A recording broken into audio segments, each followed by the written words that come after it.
E a mensagem de hoje, o tema dela é o que não podemos perder. O que não podemos perder? O que você não pode perder? O que você não deve perder? O que você não deveria perder? O que é tão importante que você não pode, não deve, não quer, não vai, não precisa perder? Na realidade, a nossa vida, ela é cheia de altos e baixos, ela é cheia de percalços, de espinhos, de problemas, de curvas. E na vida nós temos muitas conquistas, temos muitas vitórias e também nós temos muitas perdas. Sim ou não? A gente perde muita coisa. A gente perde no campo profissional, a gente tem perdas. Pessoas reclamam, funcionários públicos reclamam de perdas salariais. Pessoas no campo financeiro, de investimento, reclamam de perdas com queda de moeda, com queda de ações. No campo pessoal, a gente tem as perdas na família, um filho, um pai, uma mãe, uma pessoa que perdeu um ente querido por morte, por acidente, por alguma coisa. E a vida, ela tem dessas coisas, e a gente precisa passar por tudo isso. Amém ou não amém? A gente passa por tudo isso. Deus, ele sempre vai nos fortalecer a passar por essas coisas. A gente vai a um velório. O que é que a gente vai falar no velório? Ô, meu irmão, uma coisa complicada é você falar alguma coisa no velório, né? Porque não tem nada que você fale que mude a situação, a não ser que você mande um morto ressuscitar e ele ressuscite. Fora isso, você só tem que estar ali, próximo, perto, apoiando, orando pelo consolo, pelo conforto, pelo agir de Deus. Eu passei por isso com meu pai, com a minha mãe. Hoje eu estou orando por um amigo, Felipe, nosso baterista aqui, que a mãezinha dele faleceu ontem lá em São Paulo. Ele foi às pressas. Ele já estava muito tempo com problema de saúde. Ele ia várias vezes lá, mas infelizmente Deus a recolheu. Mas Deus também deu a ele uma oportunidade de conversar com ela, de pedir perdão, de perdoar, de falar. Então, Deus foi muito bom com ele. Nós estamos orando agora pelo consolo, pelo conforto da família, pelo mover de Deus para consolar e confortar essa família. Mas tem coisas nas nossas vidas, tem perdas nas nossas vidas que são irreparáveis. Tem coisas que não tem mais como reparar. Hoje nós vamos fazer um paralelo, uma comparação entre dois reis de Israel. Saul, o primeiro rei, e Davi, o segundo rei. Há pregadores que dizem que é um rei da carne e o rei do espírito. O rei da vontade do povo e o rei da vontade de Deus. Mas foram dois reis que Deus colocou lá em Israel. Saul, Deus deu uma oportunidade. Deus ficou triste porque Deus reinava no meio do povo. E muitas vezes Deus fica triste porque não está reinando na nossa vida. Porque quem está reinando na nossa vida é a nossa vontade.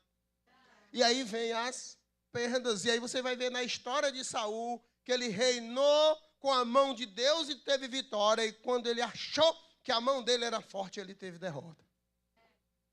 Nós vamos ver alguns casos. E depois nós vamos ver Davi, que é um cara que pecou, que fez atrocidades.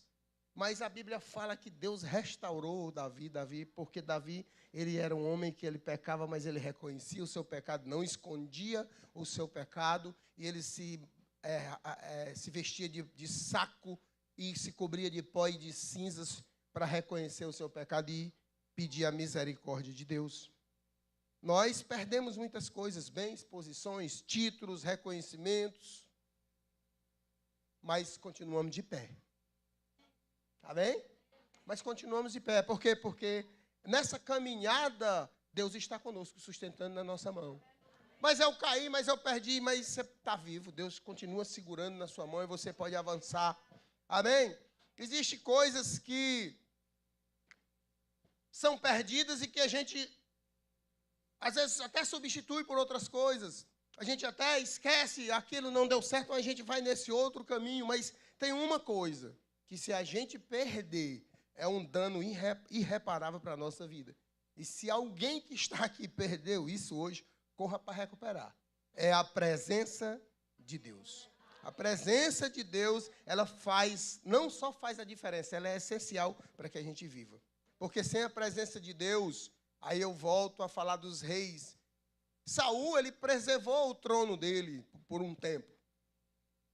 Ele preservou a coroa, ele preservou a sua vida no palácio, ele preservou o seu título, ele preservou os seus casos, mas ele perdeu a presença de Deus. Então, sem a presença de Deus, o trono vira peso.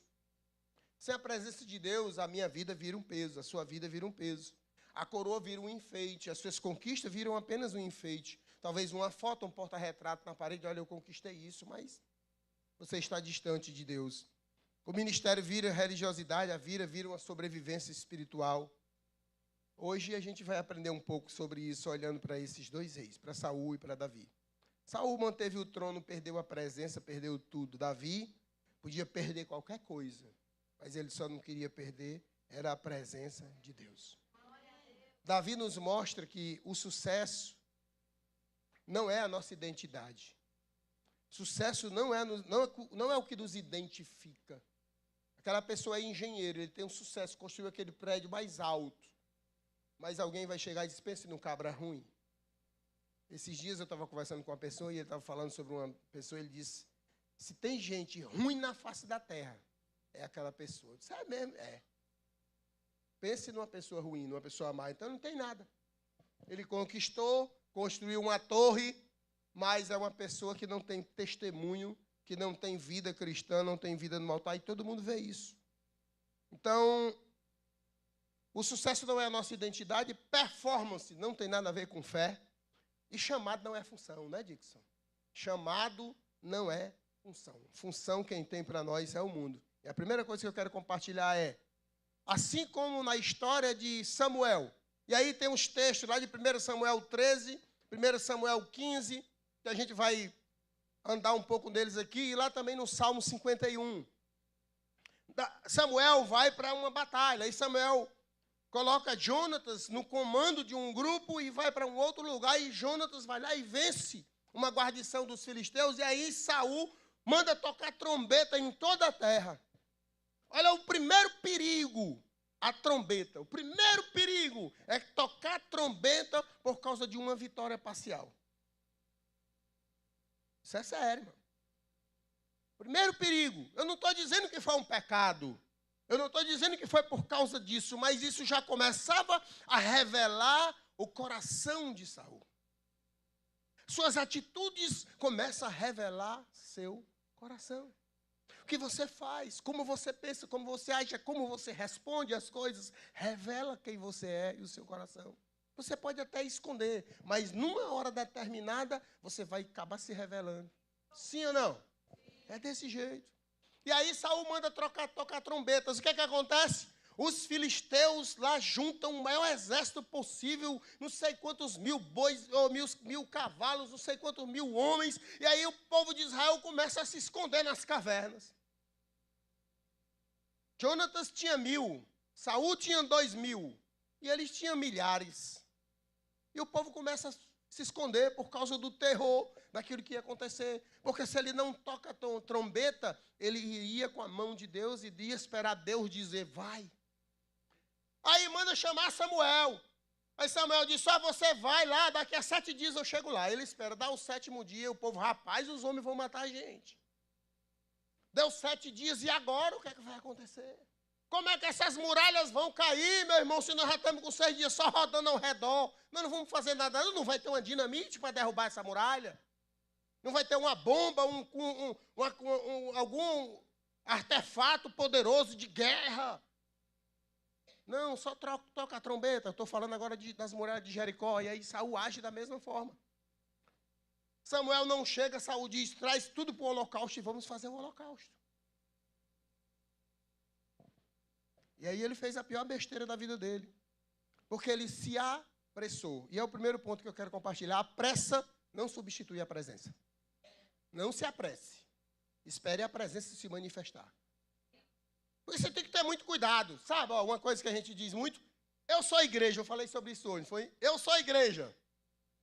Onde é, Dixon, que está na Bíblia? Tu gosta de ler a Bíblia? Esse texto que diz que eu sou igreja. Alguém gostaria de responder? Os teólogos. Cadê o Cícero? Que eu não estou vendo ele aqui. Aí está aqui. Teólogos de plantão. Eu sou igreja. Sou não. Eu não sou igreja.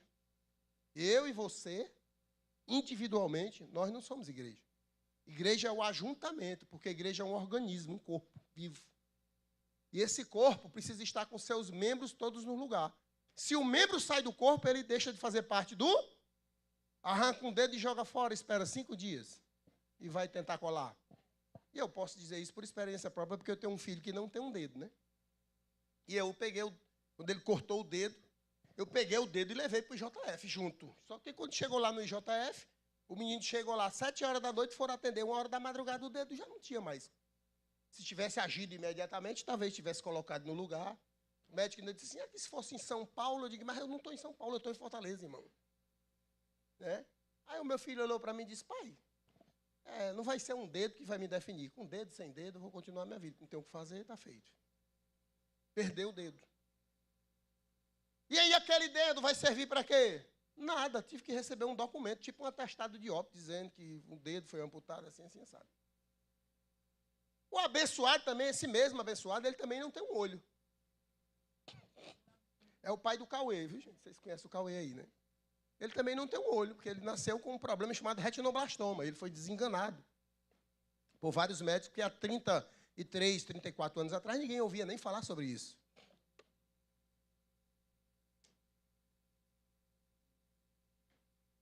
E quando a gente viu aquele olho dentro de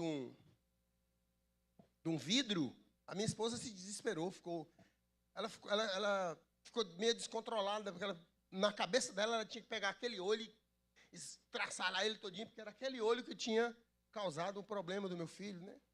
Aí hoje ele diz assim, pai, em terra de cego, quem tem um olho é rei. Então não vai ser um olho que vai me definir, eu vou fazer tudo que eu sonhei em fazer. O homem faz cada coisa que eu digo, meu irmão, não acredito que tu fez isso não, abençoado. Pula da ponte, não sei da onde. Desce, não sei de que. Surfa a onda, não sei. Meu irmão, o homem faz tudo que não era para fazer, ele faz. Amém? É um abençoado, joga bola, joga basquete, estuda. Não, o olho não foi problema, mas o olho fora do corpo não serve para nada. Então, um crente fora do corpo da igreja, ele só serve para ser pisado pelo diabo. Vai ser Satanás que vai fazer brincar com a vida dele. Você acreditando ou não. Você querendo, ou esse pastor é meio doido, sou. Tá olhando para um doido mesmo. Amém, Humberto? Humberto está ali morrendo de rir. Eu estava procurando a Mari e não vi, estou vendo a Lia, cor linda te ver aqui. Agora eu estou feliz. É a Lia, né? É. Pronto. Troquei o nome não, porque eu tenho um negócio de trocar o nome das pessoas. Né? Amém? Amém? Fora do corpo, não há igreja. Igreja é um corpo. Isaías vai falar já ainda no Antigo Testamento. Congregai-vos todos, juntos vós que escapastes das nações. Paulo vai dizer, não façamos como alguns que, saindo do convívio da congregação, enveredaram por um caminho de perdição, o caminho de Balaão. Então, nós precisamos de estar no corpo. Nós somos parte de um corpo. Saul estava diante de uma guerra.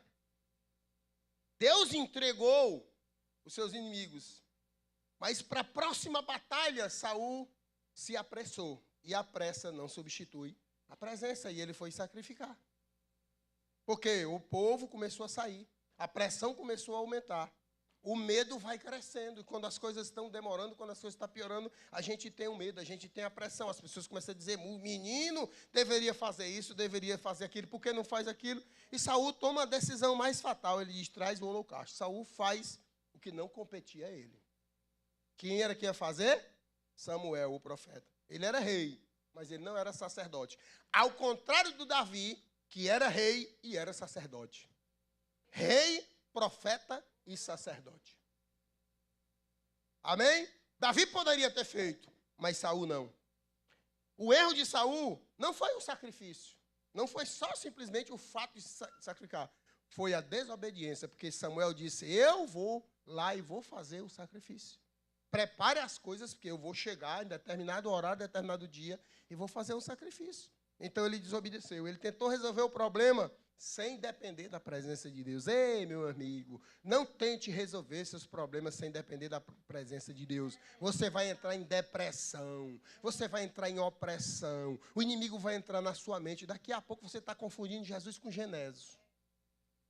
Amém ou não amém? Dependa da presença de Deus. Não queira ser autossuficiente, não passe na frente. Sem a presença de Deus, Jesus disse, em mim nada podeis. Quantos hoje fazem o mesmo? Passa na frente. Quando não esperamos Deus, a gente vai para a base do improviso. E eu sou um cara bom de improviso, viu?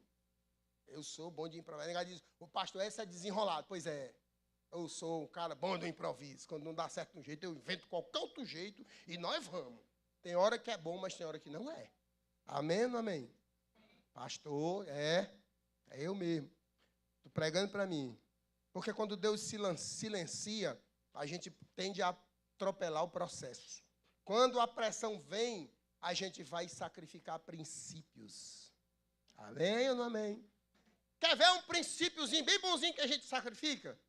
Um princípio que estabelece uma bênção sem medida na nossa vida. Na minha vida e na sua vida, Wagner. Um princípio que estabelece uma bênção sem medida na minha vida e na sua vida, Robson. O Robson está tão diferente que eu olhei 2 vezes para saber se era ele mesmo. Meu Deus.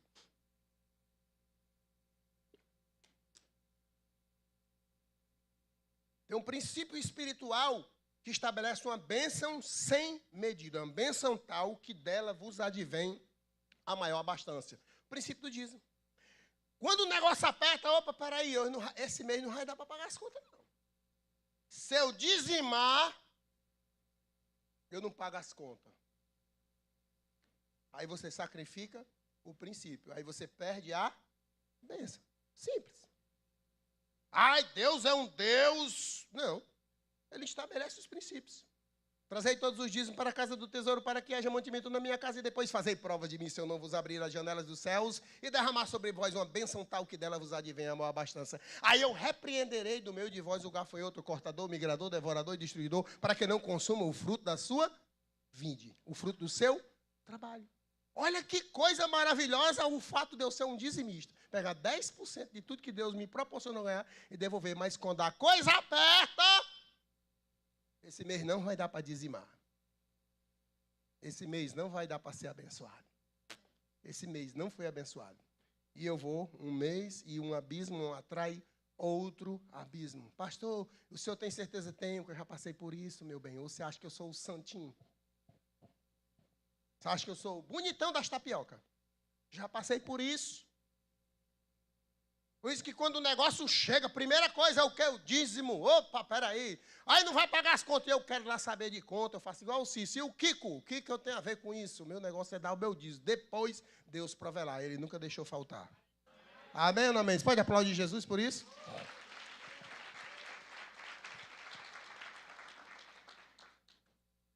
Saul preferiu agradar o povo, porque o povo estava pressionando. E Saul preferiu manter as aparências, e a gente é especialista em manter as aparências. Vou nem pedir para ninguém levantar a mão, para não ter problema. Saul não queria perder seguidores. Quem quer perder seguidores? Quantos casos você tem? Eu tenho tantos casos. E esses casos traz outros casos. E agora eu perdi tantos casos porque falei alguma coisa. Vi um deputado aí chorando, aí, pedindo para o povo voltar a seguir ele, porque tinha perdido uns casos. Não quer perder a aparência, não quer perder seguidores. Ele esqueceu do principal, que foi agradar a Deus, para não perder a presença de Deus. Porque a presença de Deus, ela não se move pela pressa do homem. Ele se move pelo tempo de Deus. A outra coisa, que é o segundo ponto dessa noite, é que, ainda falando sobre Saul, né? Falei que no primeiro ponto sobre Saul, que o Saul se apressou, e a pressa é a inimiga da perfeição. A pressa é a inimiga da presença de Deus. A pressa não traz a presença. É que quem não se arrepende é rejeitado.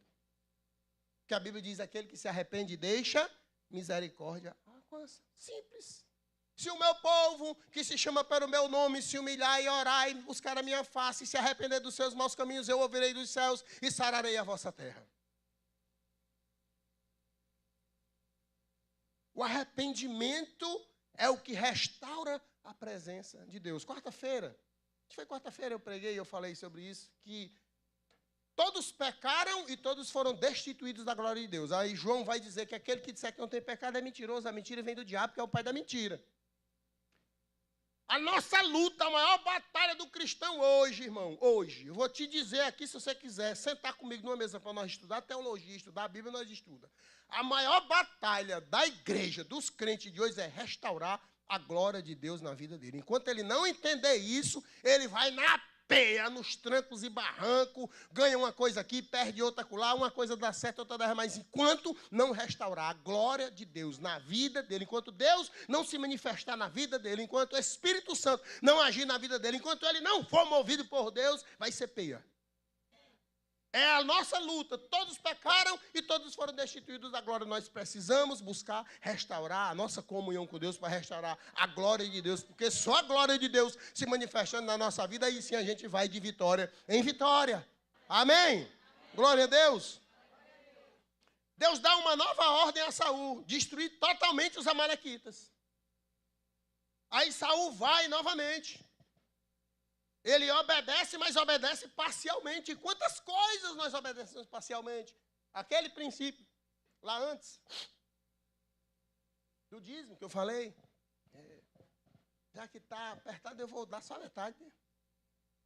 Sou dizimista, estou dizimando a metade. A metade para Deus é nada. Como é que a pastora diz aqui? Que 1% de pecado é pecado, né? É assim? 99% de verdade é mentira. Muito bom, Jorge. 99% de verdade é mentira. 99% de fidelidade é infidelidade. E acabou a conversa. Ah, pastor, mas o senhor é muito pesado. Eu digo, já fui mais, estou 10 quilos a menos, né?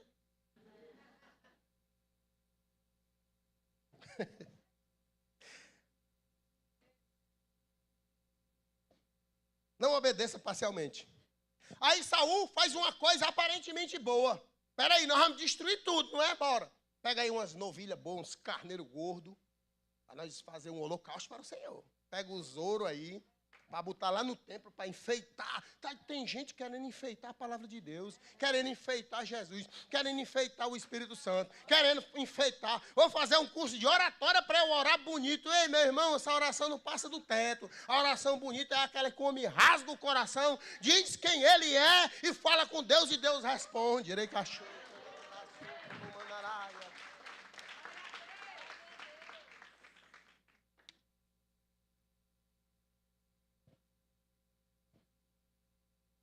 Ele leva o rei preso para mostrar para o povo, olha o bichão poderoso, trouxe o gado amarrado e mandou botar chocalho nos gados. Mais uma vez, tocou trombeta.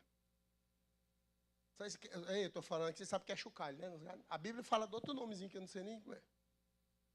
E quando o povo vê aquele barulho de chocalho, disse, eita, Davi matou todo mundo lá e trouxe o gado de volta, as ovelhas, trouxe tudo para Israel. E trouxe o rei Agag, Saul. Foi Saul mesmo. Eu erro, aí tem uns bereanos ali, os bereanos ali, eles ficam só me pegando, né? Quando eu troco o nome.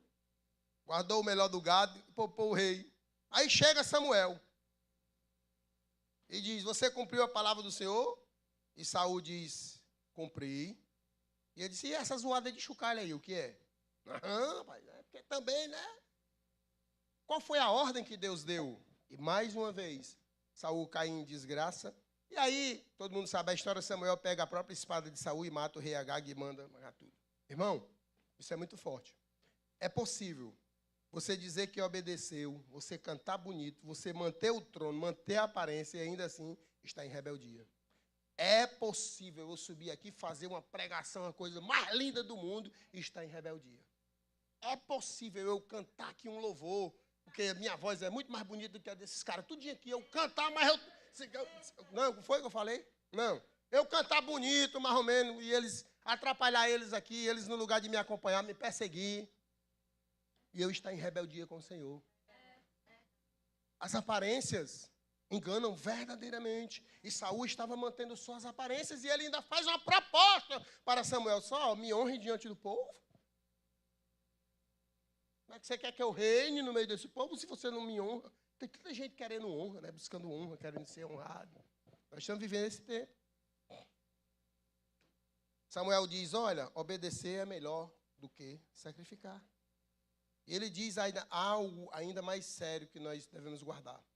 Que a rebelião, esse tipo de rebelião, passar na frente, a sacrificar princípios, obedecer parcialmente, é pecado de feitiçaria. Saul, ele não se arrepende, ele se justifica. Ele diz, foi o povo que me pressionou. Eu temi o povo, por isso que eu fiz o holocausto.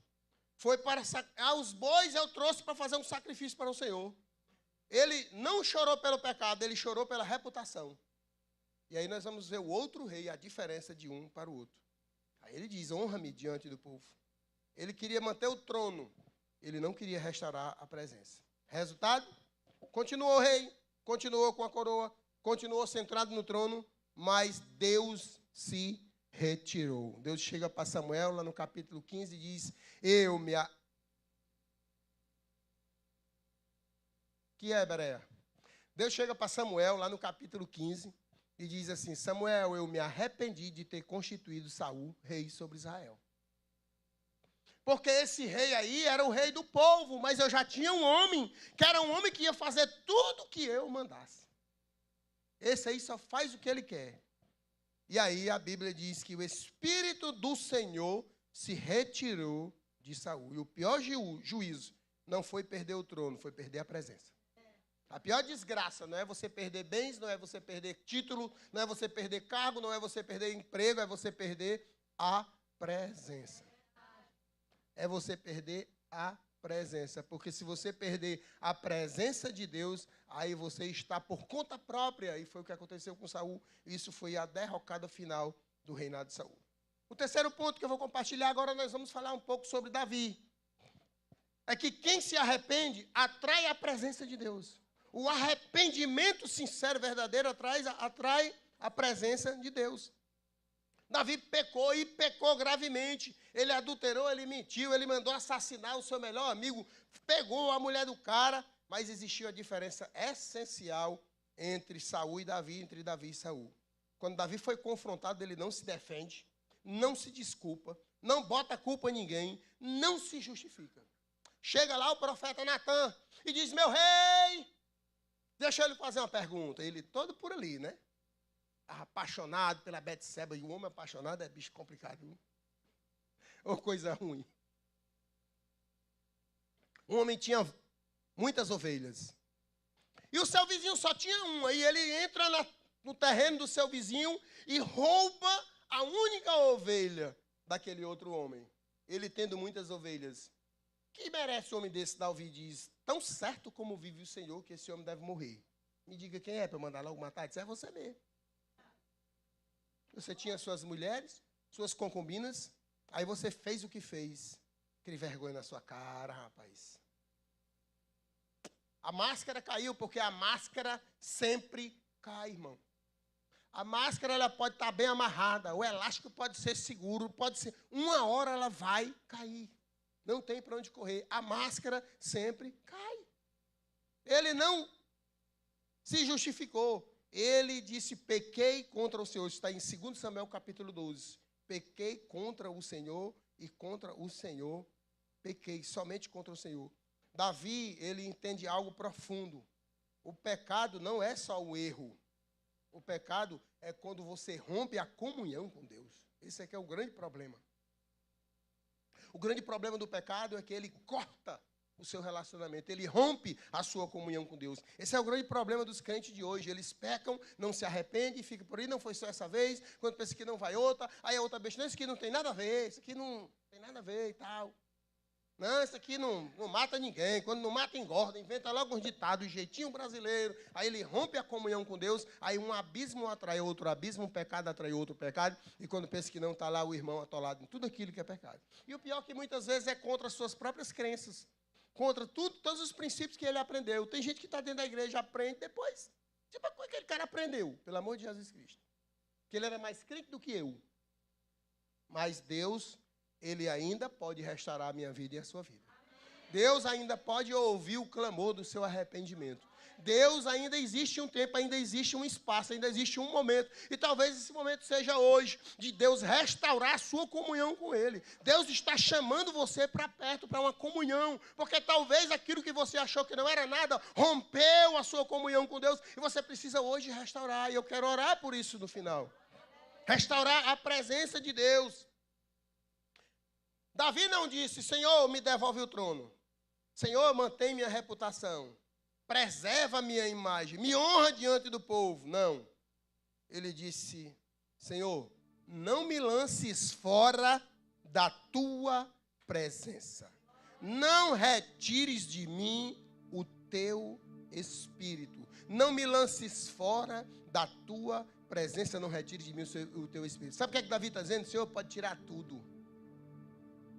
Senhor, tira tudo. Eu não quero trono. Eu não quero coroa. Eu não quero palácio. Eu não quero concubinas. Eu não quero carro. Eu não quero nome. Eu não quero reputação. Eu me visto de pó e saco e me cubro de pó e cinza. Mas desde que a tua presença me cubra, que o teu Espírito Santo esteja sobre a minha vida, porque aí eu estarei no melhor lugar. Não adianta palácio, não adianta riqueza sem a tua presença.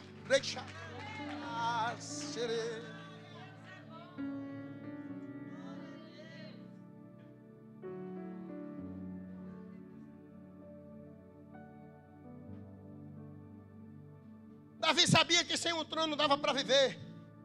Davi sabia que sem a riqueza dava para viver.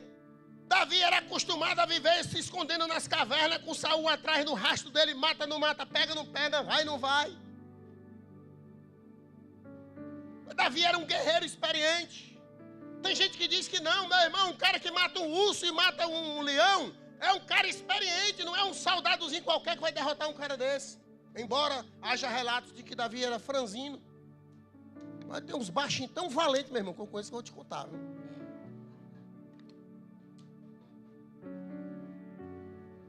Você tem que estar todo baixinho invocado, né? Aí corta aí, viu? Eu não sou alto também, né? O último ponto dessa noite é que a presença, ela é mais valiosa do que trono. Ela é mais valiosa do que riqueza. Saul tinha o trono, tinha coroa, tinha posição, mas vivia atormentado. E tem aquela história que Saul foi atormentado por um espírito e Davi ia lá tocar harpa. Olha quem era que ia. Davi muitas vezes estava no deserto, perseguido, sem palácio, mas Deus estava com ele. Ei, pastor, eu estou numa luta. Ei, pastor, você não sabe o que está acontecendo. Pastor, as baquetas quebraram na hora do culto, mas Deus estava contigo. Pastor, as cordas do barco não vai quebrar nada aí não, em nome de Jesus. Nada quebrado, nada faltando, nada fora do lugar. Pastor, você não sabe o que eu estou passando. Eu perdi isso, eu perdi aquilo, mas a presença de Deus está contigo, então você vai continuar. Você vai se levantar, você vai se reerguer, porque Deus te segura pela mão direita. Ele diz, não temas, eu sou contigo. Não te assombres, eu sou teu Deus. Eu te fortaleço, eu te ajudo e te sustento com a minha destra fiel. Eis que envergonhados e confundidos ficarão todos aqueles que pelejam contra ti. Procurá-los-ás e não os encontrará, porque eu, Senhor teu Deus, te tomo pela tua mão direita e te digo, não temas, eu te ajudo. Você pode não ter nada, mas com Deus presente na sua vida, você tem a ajuda dele.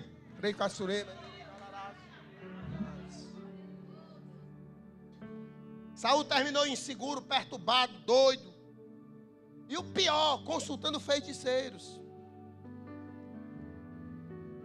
E morreu distante de Deus, longe da presença. Davi se arrependeu e terminou restaurado, perdoado. E chamado de um homem segundo o coração de Deus. 9.796 citações na Bíblia de homens valorosos. 9.700. Foi muito tempo no seminário de teologia, viu? Tem misericórdia.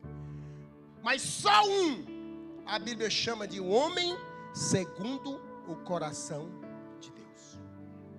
Um homem segundo o coração. É uma loucura, meu irmão, porque fazer o que Davi fez e ser chamado de um homem segundo o coração de Deus só revela um Deus de amor, um Deus de cuidado, um Deus de restauração, um Deus que ouve o teu clamor, um Deus que ouve a tua oração, um Deus que está contigo, um Deus que não te abandona, um Deus que te ama, um Deus que conhece tuas fraquezas, um Deus que conhece o profundo do teu coração. Como Jeremias diz, Ele prescruta os corações e prova os pensamentos para dar a cada um segundo o fruto do seu proceder e o fruto das suas ações.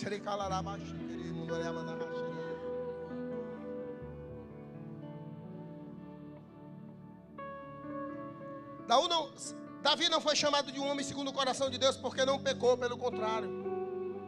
Foi porque ele valorizou a presença acima de qualquer coisa. Por isso que quando Deus fala com Samuel, diz: é Ele. Porque Ele vai fazer tudo o que eu mandar. O que era a coisa mais importante que Deus queria mandar. Quem responder ganha 100. O templo. Ele vai fazer tudo que eu mandar. Ele vai passar por todo o processo. Por luta, por perseguição, por dificuldade. Vai ter guerra na família dele. Os filhos vão fazer desgraça no meio da família. Mas ele é o único que vai fazer tudo que eu mandar. E quando chega Salomão, Davi diz: aqui tem ouro, aqui tem prata. E eu tenho um nome lá fora, em todos os outros reinos, para você mandar buscar madeira de onde você quiser. Porque eu construí com a presença de Deus. Serei calarás. A presença de Deus. O homem tinha um coração quebrantado. E Salmo 51, versículo 17.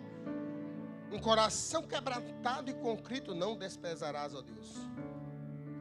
O que você tem medo de perder? Eu estou perguntando para você hoje. O que é mais importante para você? A posição ou a presença? O cargo ou a comunhão? O palco ou a presença? O título ou o Espírito Santo? Porque tem pessoas que continuam na igreja, no ministério, no púlpito, no cargo, mas não choram mais na presença de Deus. Não sentem mais o peso da glória. Não discernem mais a voz de Deus. Confunde Jesus com Genésio, como eu já disse. Ouve qualquer coisa por aí, diz: é aí. Corre para um lado, corre para o outro, perturbado. E não encontra a presença de Deus. Saul perdeu a presença e nem percebeu.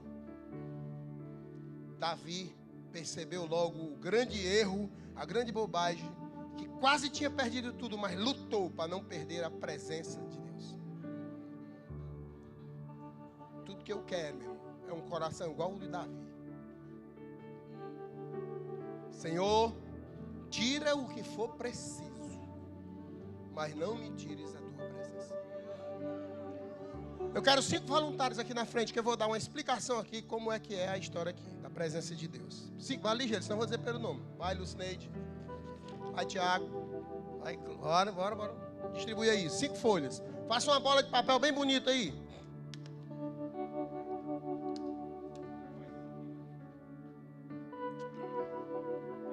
Pode botar. Vai.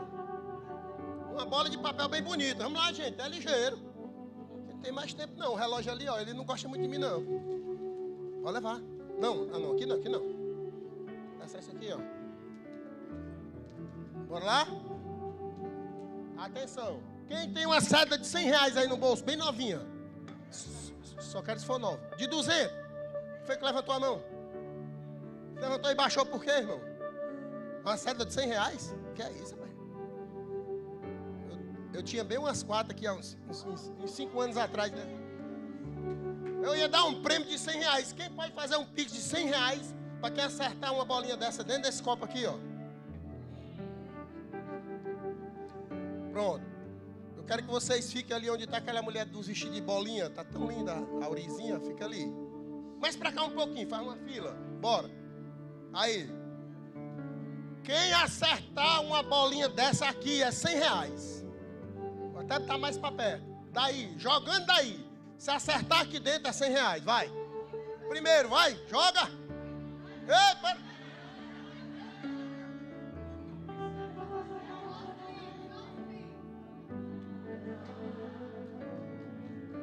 Vai, Wagner. Ligeiro, rapaz. O Wagner acerta. Olha o tamanho dele. Eu vou ficar no meio para tu olhar para minha cabeça pequenininha e ter a noção de onde vai cair a bola. Vai. Por pouco. Bora, Lucineide, vai.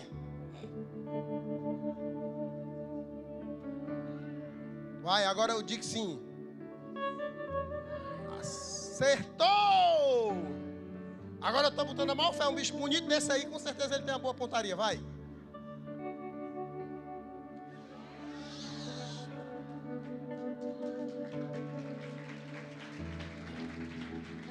Agora eu vou mostrar para vocês o que é pontaria.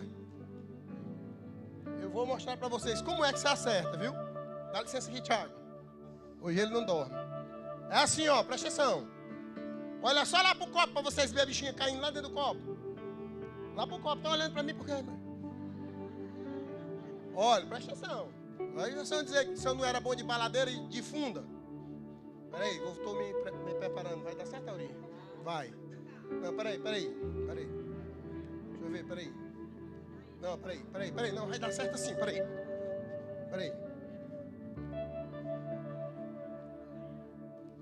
Cadê? Vai aplaudir Jesus, não? Pode aplaudir Jesus, você pode ficar de pé, pode? Você pode ficar de pé. Por que foi que eu acertei e eles não acertaram? Eu estava onde? Eu estava próximo. Eu estava longe. Ei, eles não acertaram porque eles estavam o quê? Quando você está longe, você erra o alvo. Quando você não está na presença, você erra o alvo.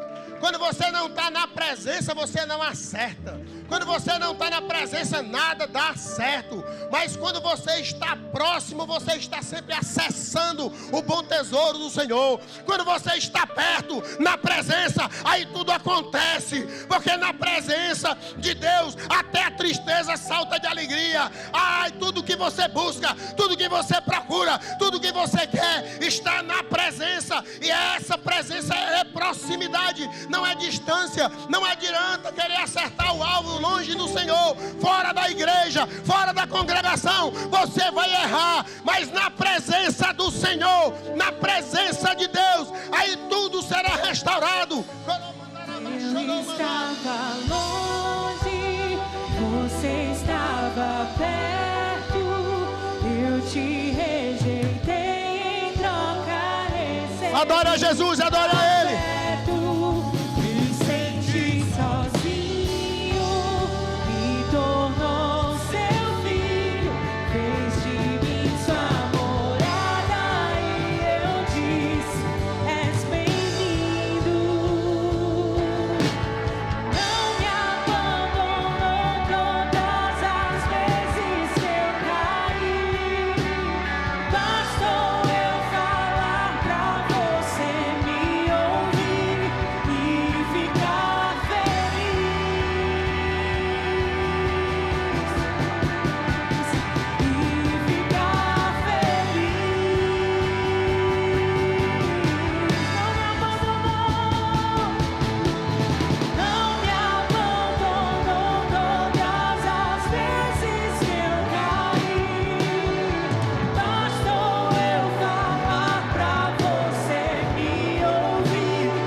Deus nunca vai te abandonar. Se você preferir a presença dEle, Ele nunca vai te abandonar. Você nunca vai estar só.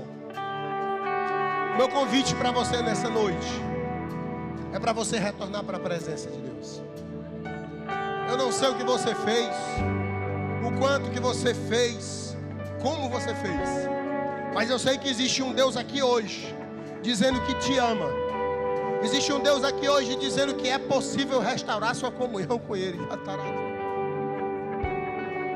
O mesmo Deus que restaurou minha comunhão, o mesmo Deus que restaurou meu casamento, o mesmo Deus que restaurou minha vida espiritual, o mesmo Deus que me livrou dos meus traumas, que me curou dos meus traumas, o mesmo Deus que salvou minha família, o mesmo Deus que restaurou a minha vida. Que eu estava perdido, eu estava na droga, eu estava na prostituição. Esse mesmo Deus que me restaurou, Ele está aqui nessa noite. Ele está dizendo: vem filho, Vamos restaurar. Eu estou sempre de braços abertos. Deus está esperando, como o pai do filho pródigo, que gastou tudo fora, que perdeu a honra, mas ele restaurou a honra, ele restaurou a vida. Assim Deus nesta noite quer restaurar a tua vida. Então meu convite é, se você quer restaurar seu relacionamento com Deus, levanta sua mão, quero orar por você. Se você quer restaurar sua comunhão com Deus nessa noite, levante sua mão. Estou vendo mão levantada. Estou vendo mão levantada. Não tenha vergonha não, meu irmão. Levante sua mão. Se eu quero restaurar minha comunhão com Deus, eu reconheço. E aí eu quero convidar você e toda a igreja, de olhos fechados, a fazer essa oração comigo. Todos juntos, dizendo assim: Senhor, hoje eu entrego a minha vida nas tuas mãos. Eu declaro que o Senhor é meu Deus e meu Salvador. Eu reconheço que sou pecador e que andei fora dos teus caminhos, longe da tua presença. Mas hoje eu quero a restauração completa da minha comunhão contigo. Reescreve meu nome no livro da vida. Apaga meu nome do livro da culpa, porque hoje eu declaro que sou teu para sempre. Aleluia. Aplaude a Jesus bem forte. Deus Pai, eu entrego a tua igreja nas tuas mãos, os teus filhos. Eu declaro, Senhor, uma semana de vitória. Eu declaro restauração nas áreas físicas, emocionais e espirituais. Na área financeira eu declaro prosperidade. Pai, eu declaro uma semana na tua presença, e que a tua presença nunca mais se retire dessa pessoa, e que essa pessoa nunca mais ande distante dos teus caminhos. Eu abençoo a tua igreja na autoridade e no poder que há no nome de Jesus Cristo. Deus abençoe sua vida. Vai na paz.